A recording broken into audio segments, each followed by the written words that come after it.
guys. Welcome to another episode of The Unlock Show. I'm your host, Tracy Wilson. It's my pleasure to be here with you guys today.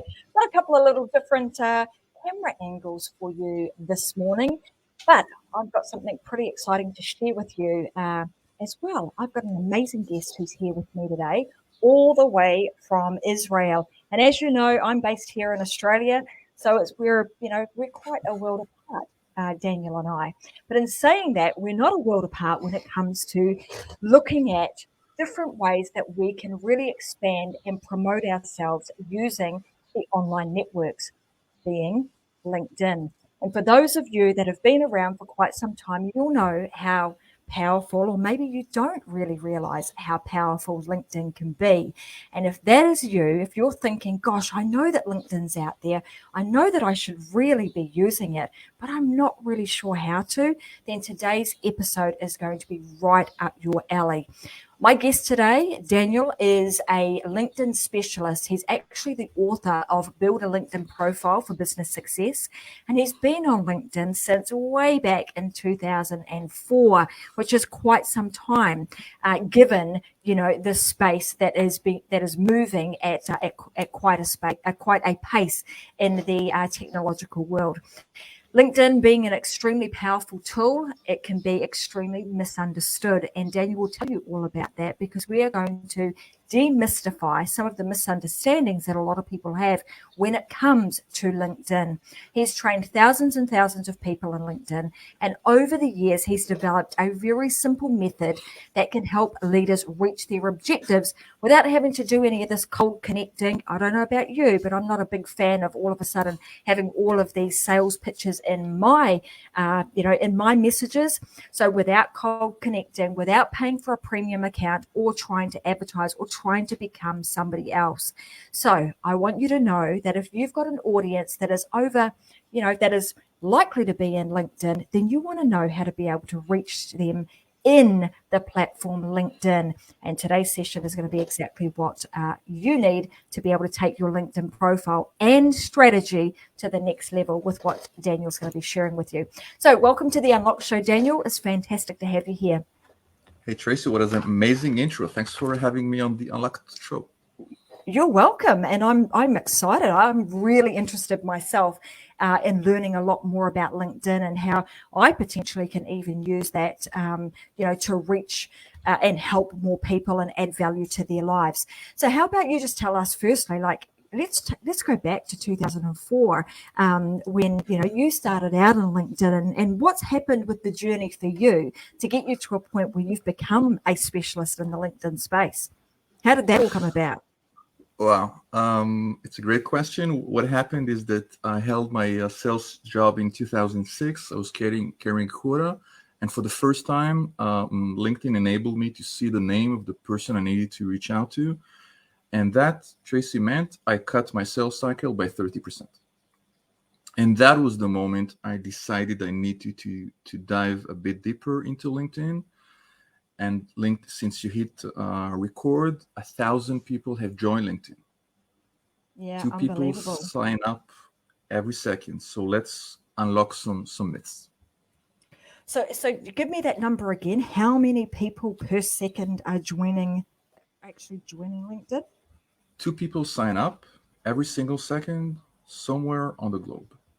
Wow. And LinkedIn in general is over 800 million users. It's been acquired by Microsoft. And whenever any entrepreneurs will run a search for their name on Google, unless they're called Tracy Wilson, their LinkedIn profile will top the list. So that's just how powerful it is, right? And I think LinkedIn being that place that's really positioned themselves as being the go-to platform for professionals, right? It has really grown off the back of their B2B strategy has really ramped up that space, right? So let's talk a little bit more. And I'm sorry, I'm not on the screen right now, and I know we're just going to put you in the spotlight. I'm just having a bit of trouble with my camera, but it doesn't matter. You guys get to see the amazing Daniel as we talk about this. But from a entrepreneur's perspective, why should they, like, why is LinkedIn so important now? And I just think about many of those entrepreneurs that are sitting out there at the moment who have been grinding away trying to get themselves seen on platforms like Facebook, and maybe have neglected the fact that there is this other platform out there saying, hey, I'm over here and I'm actually, being dedicated. And I think one of the things that LinkedIn has got is it's very specifically designed to be able to promote an individual as opposed to having a whole lot of noise on the platform. So, why should and other than what I've just stated, why should an entrepreneur really be focused now on the LinkedIn space? Wow, that's a very strong question, and I will try to answer it this way. If your clients, Tracy, are on LinkedIn, then you need to be on it. Okay, so Facebook is great for lots of activities, but when you surf across Facebook, you're not necessarily in a buying mode and you're hardly in a professional mode. Whereas most people who visit LinkedIn are ready to engage with you if they want to maybe launch their podcast. They're likely to run a search and see whether they could work with you, and maybe you could help them create an online course or grow their business. So LinkedIn is the professional network for entrepreneurs, and they can have fun on Facebook and Twitter and Instagram and TikTok, but LinkedIn is where business happens. I mean, that in itself is, if that's not a good enough reason to make people sort of sit up and take a bit of notice, I don't know what is, because, with all these different platforms that are out there, I mean, you could turn your attention and try to be all things on the likes of TikTok. But given that LinkedIn has been around for such a long time, it doesn't seem to be going anywhere anytime soon, but it has created itself as being that. So when somebody goes to LinkedIn, like you say, they're all of a sudden mentally we're in that professional space where we're looking for certain things. We're wanting to connect with other like-minded professionals rather than, grab out your phone and just have a bit of call it playtime on the likes of TikTok and just, scrolling aimlessly.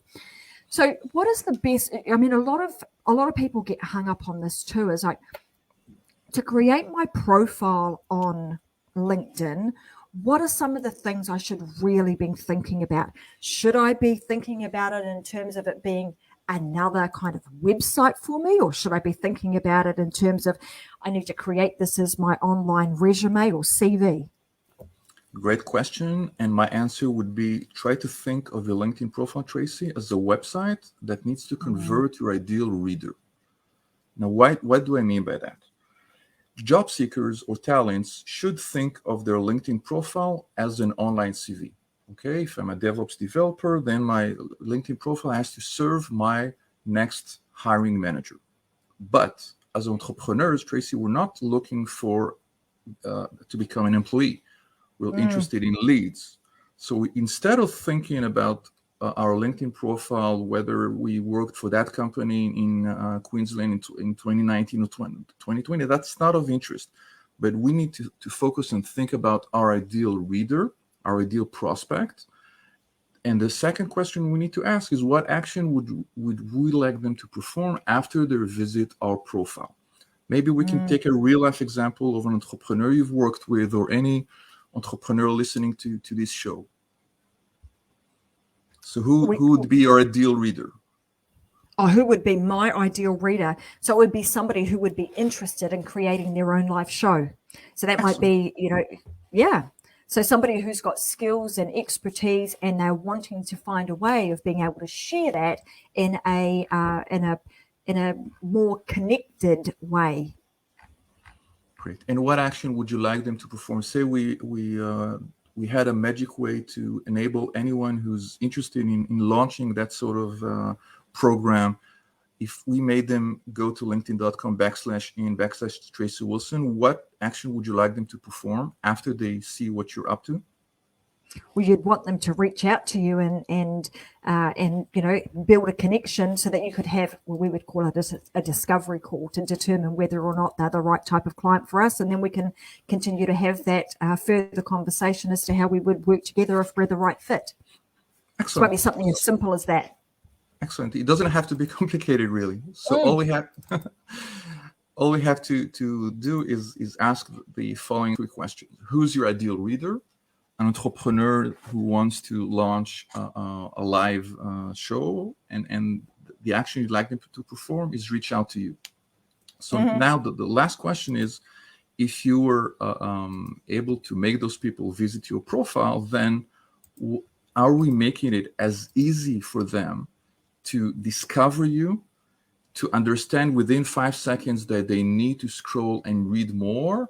And are we providing them with the right information in the right order at the right time in a way that will make them go to tracywilson.com and reach out to you?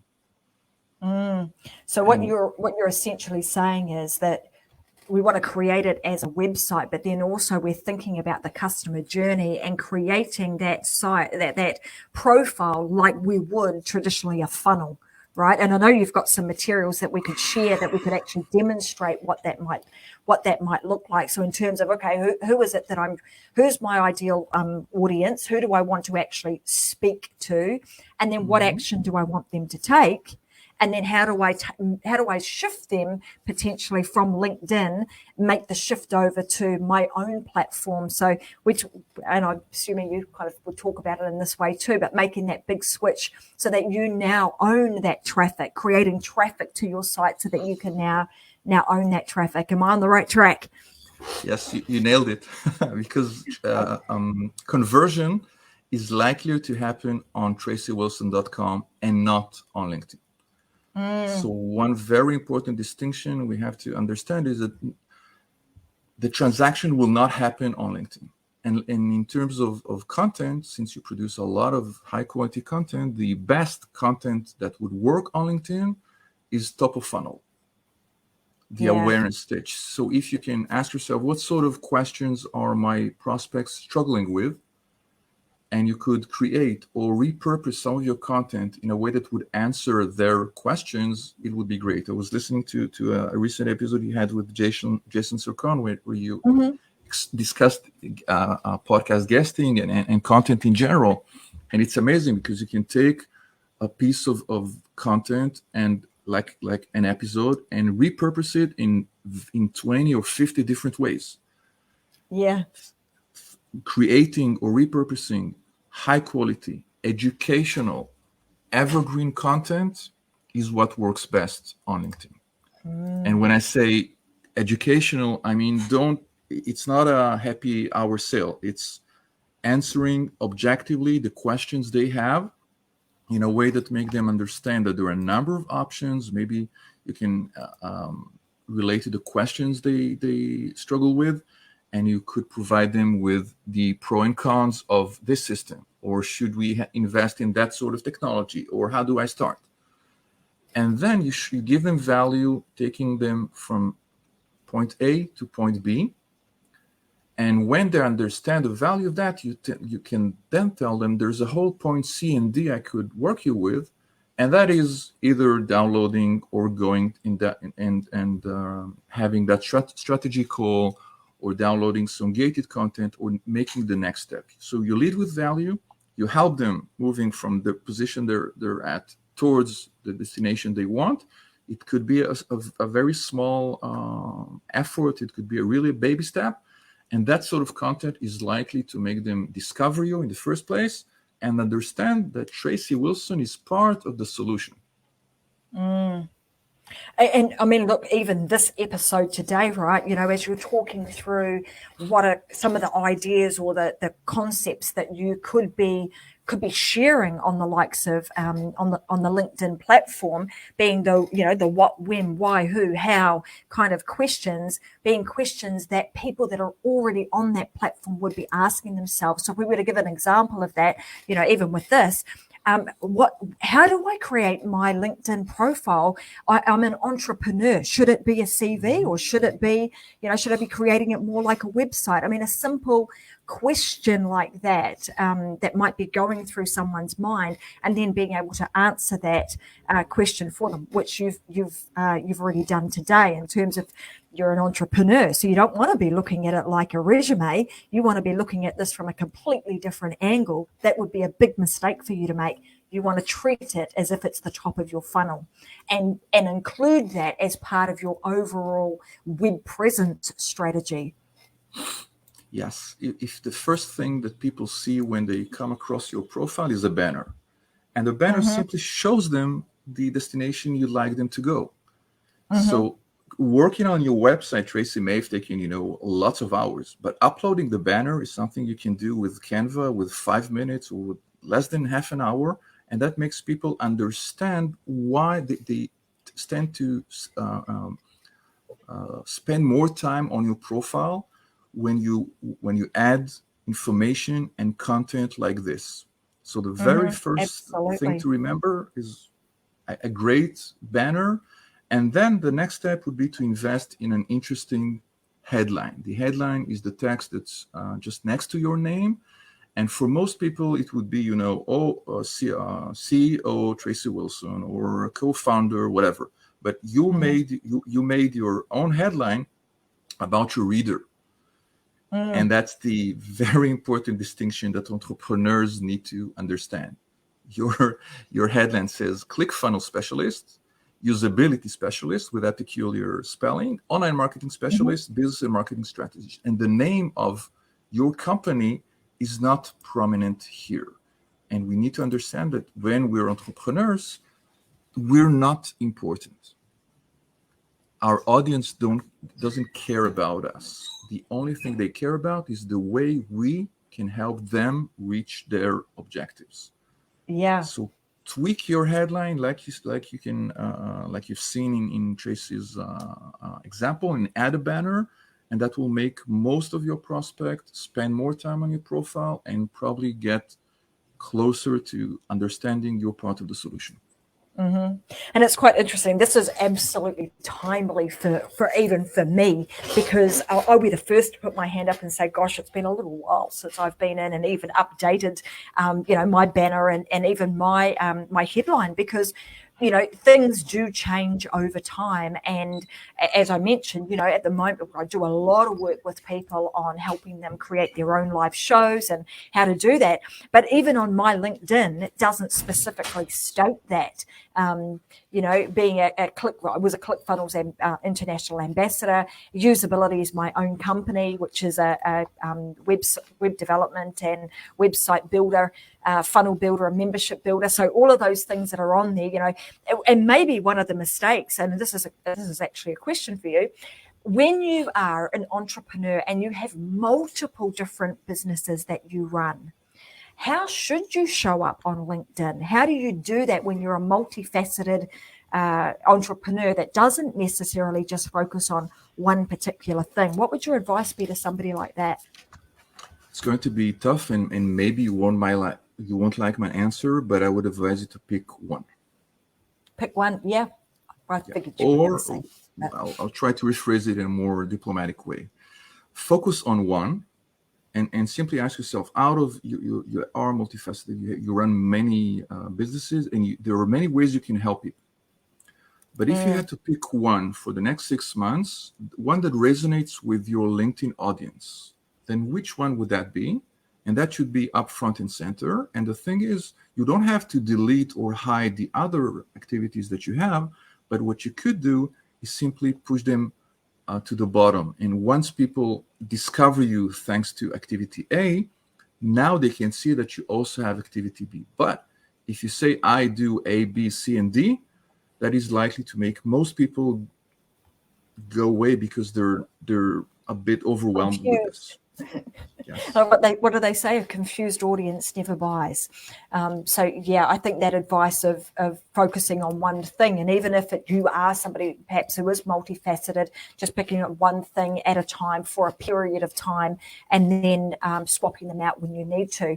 The next question I've got is, obviously in LinkedIn, you have the option of having a personal profile or a professional profile, and then you also have the business profile. When should you have both? Is it necessary to have both? And if it is, what should you actually have on each of those? Like, how do you differentiate the two? What information should you put on your individual profile versus your business profile? Excellent. So I'm going to make life easier for everyone. I don't think you need to focus on the business page. You need to focus on your own individual profile. And that's one very common mistake that entrepreneurs are making, because on LinkedIn, your individual profile, Tracy, will have a lot more connections or followers than your business page will ever have. Dan, I just think I heard a whole lot of people go, "Oh, yay! I only have to focus on one." Right. So I would simply ask, how many company pages are you following? And I can see that it's not a lot, because the natural action for LinkedIn users is to connect as individuals. You look someone up, you may decide to connect or not, but following a page is something that most people don't do. So all you have to do is make sure it's out there, it's okay, and maybe visit it every 6 months, and that's it. But day-to-day lead generation will not come from your page. It will be done thanks to your individual profile. Yeah, good point. Well, like I said, I think there was a whole lot of people just go, "Phew, I only, I can narrow down my my focus, and that's just taken one, task off of my to-do list." Thinking, oh my God, he's going to tell me I've got to create all my business profiles. Now, I noticed that you had something up there that you wanted to share. Did you want me to share that on the screen? If you want to pop that back up, I'll share it to the screen if it's relevant. If not, we've covered everything. That's cool. With pleasure. It's very simple. It's 5 misconceptions. Let me pop it up there. Thank you. So you were referring to the company page, and what I advise our audience here is to focus on their individual profile. Because one thing we have to remember is that if we connected as individuals, then you would have access to my email and we could communicate outside of LinkedIn. Whereas, say, even if I decided to follow your page, you have no information about me. It's like I would go to Amazon and I would order the Shemith, or I would order your previous book. Then the entity that holds the buyer data is not Tracy Wilson, it's Amazon. Correct. So forget about the page, focus on the individual profile, because if we connect with an individual, then you're able to have the conversation outside of LinkedIn. What I know that I'm going to say of recent, but probably over the last kind of 12, possibly even 18 months, LinkedIn introduced LinkedIn video, live video. And I know that is something that a lot of people have been trying to get on board with.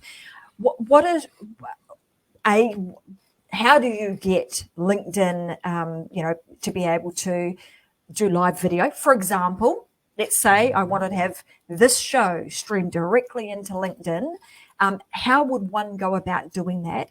And secondly, do you see that as a beneficial thing to do? Great. So maybe 20 seconds about the importance of video in general, and then we would segue into LinkedIn. Video is big and growing. So in general terms, I don't think you need to do anything for the sake of LinkedIn. But if your strategy also includes video content, then LinkedIn should be one of the ways for you to leverage that video. And it's very simple. You can have access to video live. If you become a creator, then you have automatic access. And LinkedIn is about to enable every user to have access to LinkedIn live videos. And LinkedIn live videos could also be pre-recorded. I've been on shows where we had a chat And then, because the show was scheduled to be on Friday Eastern, whatever, then the LinkedIn Live event was broadcasted across LinkedIn. And I think broadcasting across LinkedIn video that you already produce or think of producing should be part of your strategy.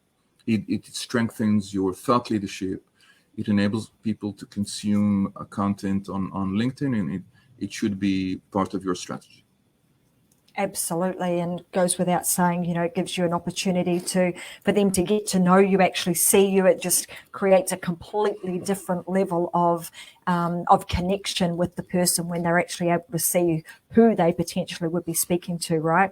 So I think, anybody who is most people these days are on LinkedIn, and if you're not, then obviously you're going to follow some of the strategies and advice that Dan's given today, so that you can get yourself up and running on LinkedIn as fast as possible, and then potentially even creating, whether it's live stream content like so, to be able to utilize that, whether it's repurposed or streamed directly into LinkedIn for that specific purpose. I would highly recommend you do that.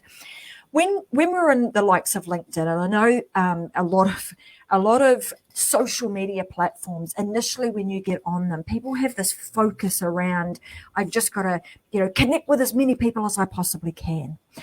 What on LinkedIn, what is,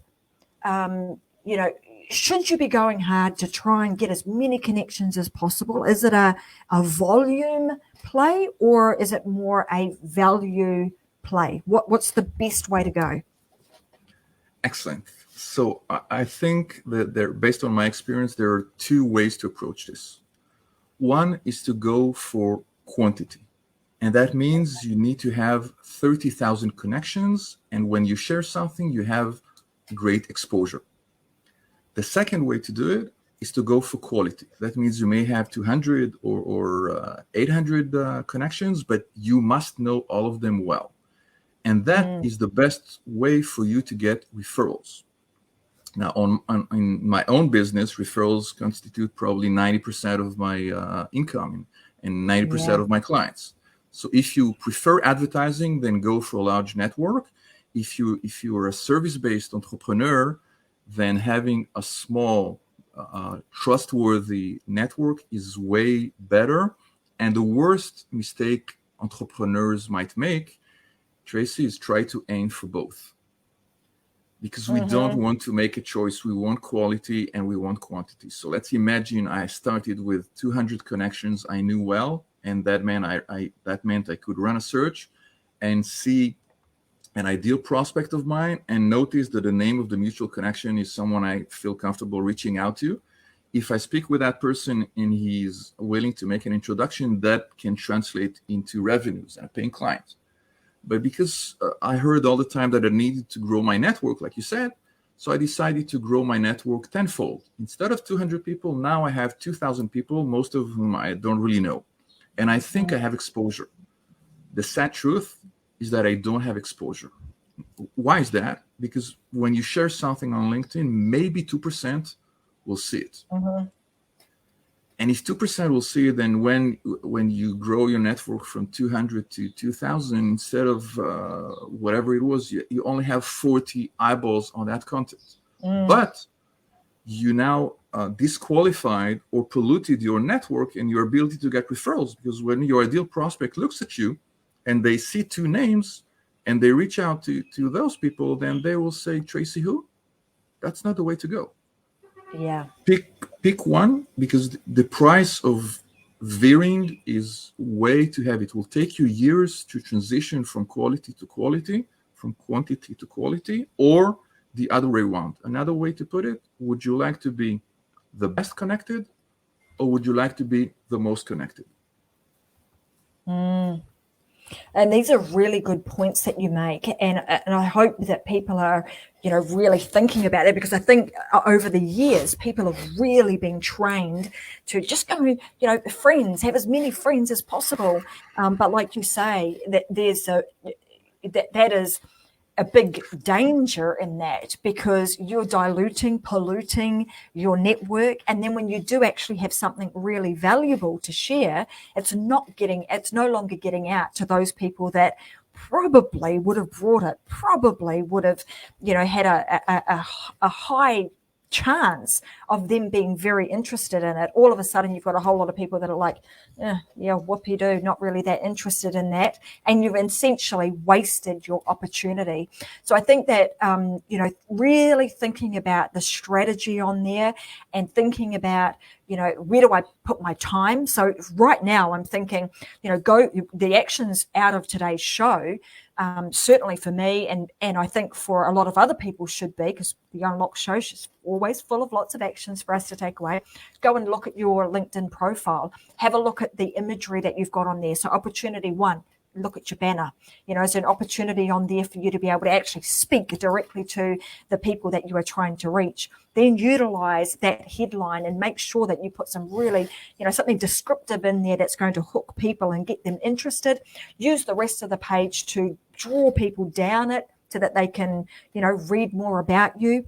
Use the big switch and being able to move them from there with a call to action to your own, to your own page. And then really be thinking about quality.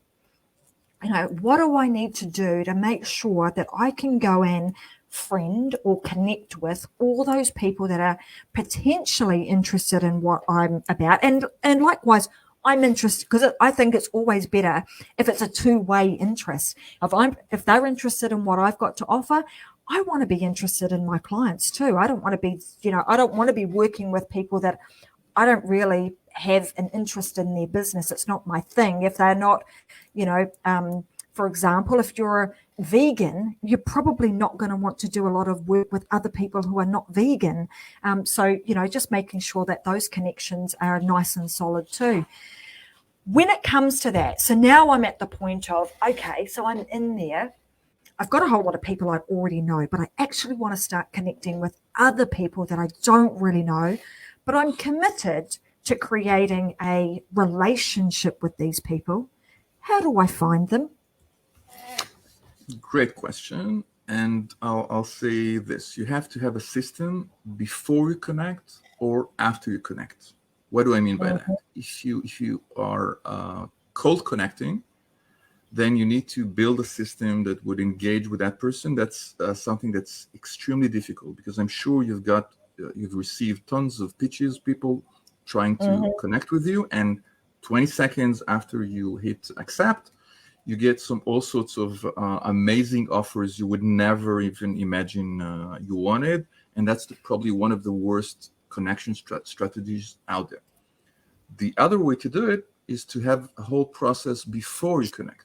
In other words, if I know that we're having a conversation, we're having a meeting, going to a conference next week, then I would wait for us to have a chat next week before I connect with you, because if people are going to ask you about the entrepreneurs would want Tracy to say something positive or about them.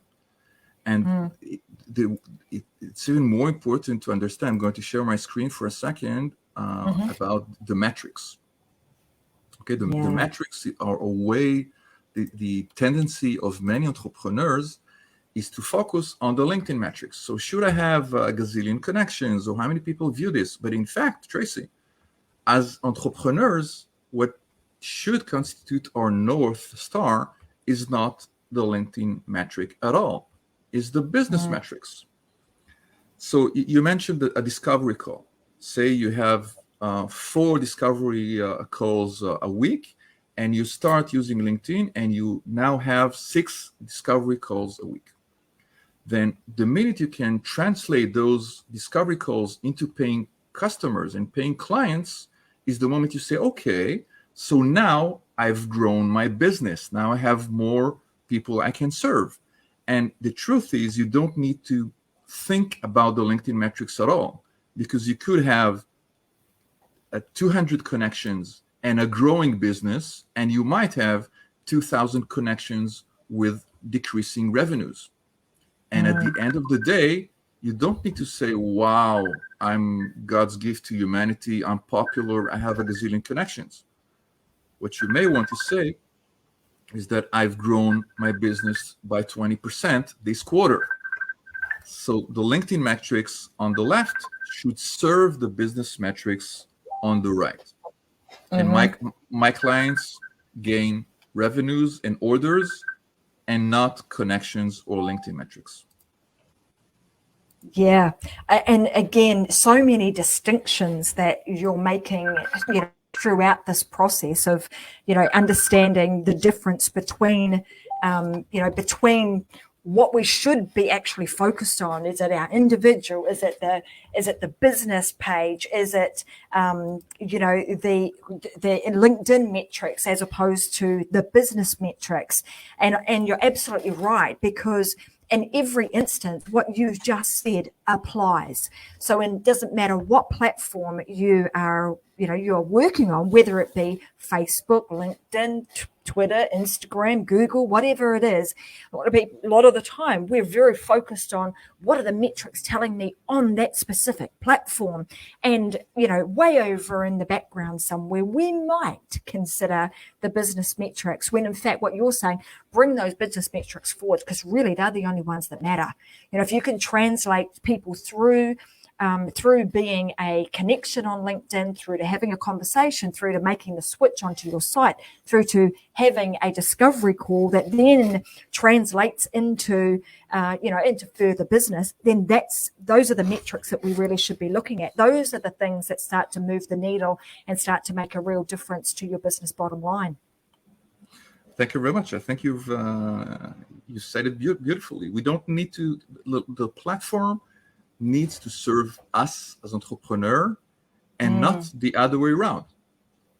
And if we could rephrase it as a question, then as an entrepreneur on LinkedIn, think, am I doing the right thing or am I doing what's popular? Yeah. And this simple question should help entrepreneurs understand that if they focus on what's important, their business will grow. And I think I just want to make this point too, like you mentioned just a little while ago, about the systems of you need to have a system that you've created for either the before or the after, and maybe even both. If you've got the before and the after, well, even better still. But this comes down to planning and actually sitting down and thinking about your strategy before you just dive in head first, trying to figure out, fumble along and figure out the stuff along the way. What you're actually saying is take some time right at the outset. Think about, what is your play going to be? Are you going for quantity or are you going for quality? And I think Dan has said, I think quality is the much better road to go down. That quantity play is a very hard and long game that you'll be playing to try and get, to get to where you need to be. So fastest way to, to success is through quality. And then applying all of these things that you've shared with us today. I also want to know, the next question a lot of people have is, how frequently should I be posting on LinkedIn? Like, is it a once a day thing? Is it 10 times a day? Is it, how long or how short should it be? Is it written? Is it video? What's the best, in your opinion, if you were to come up with a strategy that is going to give an entrepreneur the biggest bang for their buck in both return and time, what would it be? Maybe this answer is something you like. You don't have to share a lot on LinkedIn. The thing is that most of our connections are not interested in seeing so much content coming from any single source. And if you try to share things even once a day, then that will turn some of them off. They would feel that we are hijacking their feed. And we are often judged by the quality of the latest share we had, and we don't care whether that was 3 months ago or this morning. This isn't Twitter, okay? It's something else. And my question would be, maybe it would be enough for you to think once a month about the best high quality educational content that you've produced or read, and this is what I would share. There were quarters I haven't shared anything, and my business has grown during that quarter. So there shouldn't be any obsession about being seen. Certainly, if you go to the quality way. So forget about it and think about the single most high quality content that you've produced and try to share that. It could be images, it could be quotes, it could be also repurposing or curating content you've read, because producing content, as you know, is time consuming, and some of entrepreneurs may fail to produce that content. They could still highlight other people's content, usually content that resonates with them, and my advice would be to, if you share something like that, then take an extra second to maybe say in a sentence, what made you decide to share this? Okay, maybe one quote that stuck with you, or even in some cases a point you disagree with the author about it. It could be more interesting than just dropping the link out there. And try to answer the question, why should I click this? Why should I read this? Why should I consume this? And if you're providing the reader with the explanation, then they're likelier to visit it if it's of interest to them. So, I mean, that goes back to that same strategy, right? Quality over quantity. So instead of feeling like, oh my God, I've got to become a content creation machine and just be creating, all sorts of things on there and take time consuming, just be very thoughtful about what you're going to be posting on there. And I sort of look at that as more of I say almost like a professor's standpoint, rather than the student, hey, look at all the things that I've done. It's like, just on the once a month situation where you are sharing really good, high quality information that really does elevate your level of influence and authority on the platform. Excellent, because this will make me, next time I see Tracy Wilson's content, I'm likely to try and check you out. Whether if you post it 6 times a day, then at one point people will become blind to your content. They will not click on that. They would not engage. In some cases, they might even either unfollow you or disconnect. So you're doing a disservice to yourself if you think you need to be out there 24/7. You don't. Yeah, you become the white noise that it's everywhere, but nobody hears it. So I know you talk about this in the sense that trying to get exposure can be is overrated for that reason, right? That too much of it is like, it was nice to begin with. Thanks for coming, but now I've had enough of you. I'm full up. I don't want to hear from you anymore. Whereas if you're just drip feeding, you're giving them a little bit at a time. It's like, yeah, I want some more of that. I'm interested in reading more or listening to more of what you've got to say. So, is there on that particular platform? Because I think a lot of people also can get a little bit afraid of, I've got to be so perfect on there. Everything's just got to be just so, because I'm in a professional playground, so to speak. Is that true? LinkedIn is the world's professional playground, so there is some truth to this. But the question I would worry about is, first, are you looking professional on LinkedIn to begin with? Before it boils down to whether sharing should be our focus. It doesn't, and our profile is associated with everything we do on LinkedIn. So I'd like to share my screen maybe for last time and show something else, and that's the quadrants that show the amount of connections we have and the amount of information we provide to our readers. So Tracy, when you signed up and when I signed up, when everyone signed up, we started where both axes start. And then since every connection we accepted moved us further to the right. Okay, so if we have 100 connections, we're there. If we have 200 or 2,000, we've moved to the right. I'd like our readers and our viewers here to focus actually on the axis that shows the amount of information we're providing to our readers. And if we want to convert them, if you want the person who wants to launch a live show to understand that Tracy Wilson is a solution to their problem, so you have provided great information on your own profile. You don't expect them to Google you and find information elsewhere. You curated that content and you provided that in a nice, visually appealing way on your profile. Now, the best quadrant to reach as entrepreneurs would be quadrant number 4. Let me ask you this. Say you had 2 ways to reach the scale your business sales. One way would be to connect with as many people as you'd like, go to the right, and then improve your profile. Way number 2 would be to build a decent profile first and then connect with as many people as you'd like. What do you think would work best, Tracy? Well, I would say option 2. Excellent. And what do you think most entrepreneurs, which route do they usually take? They'd go option A, thinking, I'm just going to go and connect with a whole lot of people and then I'll update my profile. I mean, I'm sort of seeing where you're going with this now. Okay, so you do that, and then all of a sudden, all those people that you've just connected with, they're going to go check you out. And so they've actually checked you out before you've had time to even update your profile and put all of your, new fancy stuff on there and positioned yourself well. So it absolutely makes sense now that we've been through all of these things today, do your profile first and think about the strategy, give it some real thought. Create all of this so that you have got, because you'd never send somebody to a website that you've not built.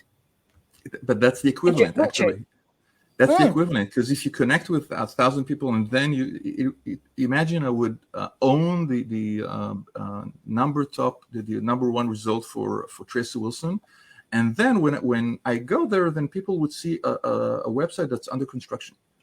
That's the exact equivalent of connecting with people before your profile converts. So I'm not saying connections are unimportant, but timing is important. And before you send people to your website, you want to build it. And before you send people to your profile, you want to make sure it converts. Absolutely. Well, I mean, this is really interesting. And I could continue to talk about this stuff because I think it is a really interesting topic. And given the amount of, I'm going to say this almost feels like it's the, dare I say it, not poor cousin, but almost like the poor cousin that's been in the corner that's actually the black swan, what do you call it? White swan, it's like, I'm over here, you haven't really been paying a lot of attention to me, but you probably should have because you're missing a whole lot of opportunity whilst all these other platforms have been making a lot of noise and you've been on their dance floor. I've been over here, slowly, quietly, making everything work. So, you've certainly piqued my interest a whole lot more in the LinkedIn space, and maybe it's a bit of a kick up the bum to get over there and just do a bit of housework. Spring clean and housework and get that just so. And now that we've talked through these things, as part of my own personal strategy would be to look at this on at least a 6-monthly basis, focus on a particular thing, go back, readdress it. Is the strategy still the strategy? Does the strategy need to be shifted at any time? Am I still focused on that thing, or have I moved to, or have I evolved and grown into something else? So that's certainly what I'm hearing out of our conversation today. Thank you very much. Is there anything else that you would add to that mix as actions for people to take? Because we've only got a few moments left in today's show, like if we could sum that up. But I want to say, I think this, if you're willing to, this is actually a topic that I would like to explore further. So I'd love to have you back at a later date and we can kind of go a little bit deeper on some different areas of LinkedIn if you've got more to add. Hey, you made my day, so I look forward to this. Let's do try to give some quick thoughts for entrepreneurs who don't have a lot of time. Okay, the number 1 tip I would have is to be consistent on LinkedIn. Now, what does that mean, Tracy? It means I would ask you how much time you think you can dedicate to LinkedIn on a weekly basis, and you could also answer 5 minutes. Okay, but I would ask you, can you commit to 5 minutes for the whole year? And if you say that, yes, then what can be done in those 5 minutes is simply visiting your notifications. And if one of your connections, an important connection has updated their profile, starting a new position, or have a birthday or something, then reach out to them outside of LinkedIn. In other words, strengthen your relationship with your network when something happens, something important happens to them. Now, obviously, if you have 30 minutes a week, then you could maybe share and comment and do other things. And if you have a whole hour, then your lead generation could be on LinkedIn. But pick the amount of time you can really commit to. This will bring you better results than binge LinkedIn for a weekend and forget about it for 3 months. Because most people are visiting LinkedIn on every now and then. Say you sent me an invitation request, so I would accept or look you up, and then I would stick around and do something.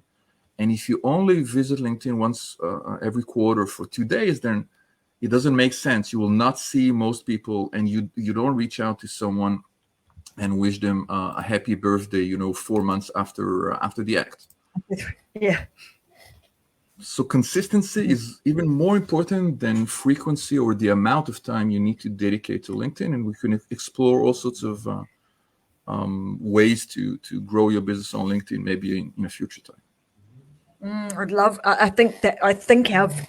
that, and I'm pretty sure that our viewers would really appreciate that too. So I think out of today's conversation, as far as some actions are concerned, like as we mentioned, it's thinking about, do I want to take LinkedIn in as part of my overall business marketing strategy? So that would be the first question you want to ask yourself. And if the answer is yes, then it's okay, well, get in there and have a look at your profile. So it might be, if you haven't got one, create one. If you do have one, go and review it, see what that actually looks like, and maybe put yourself in your readers or your ideal customer's shoes and read it from that perspective. What is that actually telling me? And then again, that mindset shift around, I'm an entrepreneur in this case, so I want to be looking at my LinkedIn profile as like as an extension of my web presence. It's like my website, and we want to get that up and looking the part with all the right things on it before we start connecting, and then making the decision around, is it quality or is it a quantity play that you're going to go with? And as Dan and I have talked through today, we think it's, it makes absolute sense for it to be around quality. If you do not believe me on this, I would go and do some experiments yourself.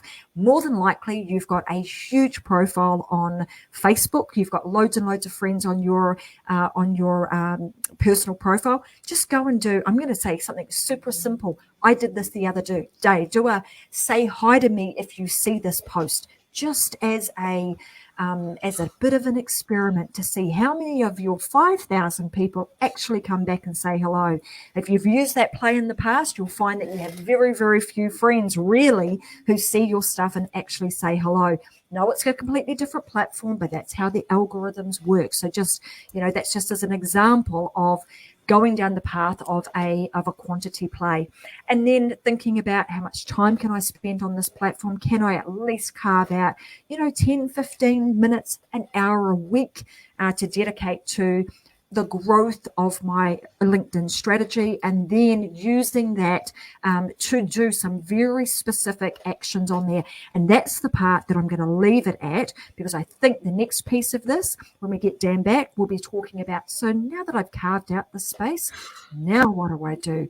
Where should I spend my time? What should I be, where should I be spending my time again to get the biggest bang for my buck? So I think this has been a fantastic episode, Dan, and I want to thank you for sharing your knowledge and your wisdom around LinkedIn. I truly think it's one of those things that has been the black swan in a lot of ways in the social media space, because it's been there for a long time. A lot of people use it really, really well. Others have been playing in another space, and as we know, I don't even have to name these other places, but they're not doing so good, particularly if you're doing, anything organic. Well, thank you very much for that cliffhanger. I look forward to be part of the Unlocked show again. And thank you very much for your time today. Absolutely. Well, thank you for being such a fantastic guest. And I thank all of our viewers for tuning in and watching another episode of Unlocked. I do want to leave with this. Dan has made a very kind offer to us. Later down the track, I'm going to put a link on here, and it's more than likely going to be this link that I'll just pop up on the screen right now, that you'll be able to go to get yourself a copy of some details around LinkedIn. Dan's going to put these together to really help you with your strategy. We will have this available within the next few days. So don't click it today. Come back in a few days' time, and you'll see that there'll be some goodies waiting for you right there on Dan's website, which you can see at the bottom of the screen right now. And this will also be in the show description with a link to where you can get those freebies. Dan might like to share with you today a little bit about what you can expect to find there. And if he might not too, he might just say, hey, I want it to be a little surprise. Over to you, Dan, if you want to share that. Thank you very much, Tracy. We've discussed connections in a number of ways in the Unlocked Show today, and W Connection is my very comprehensive guide about connections on LinkedIn. Anything from quantity and quality, the price of trying to change, disconnecting from people, re-engaging with existing connections. Everything I know about connection is packed in there, and it's my gift to the Unlocked community. And I'm really grateful because I know that you don't always offer that for free. That's actually a paid product that people pay for to have access to that. So guys, take Dan up on his offer, because he's been very, very generous in allowing our viewers to have that absolutely free. So like I said, the link is on the bottom of the screen right now, and it will also be in the description of today's show.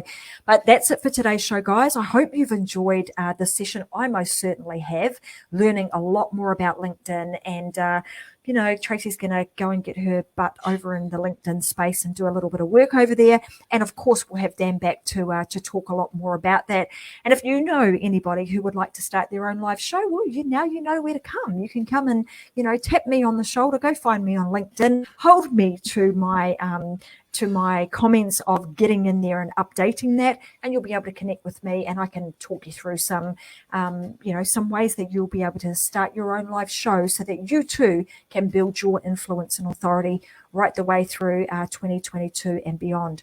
But that's it for today's show, guys. Thanks so much for joining us here. As you know, we're back every Wednesday and Friday at 10 a.m. Brisbane time for our live shows, and on the odd occasion like we're doing today, because Dan was based all the way over in Israel, we managed to be able to do a recording for this version. So this particular one is not live, but leave us comments, because we will make sure that we come back in after the show airs and we will answer all of your questions for you. So that's it for today's show. Thanks, everybody. Have a fantastic week wherever you are in the world, and we'll see you guys again on another episode of The Unlocked Show. Bye for now.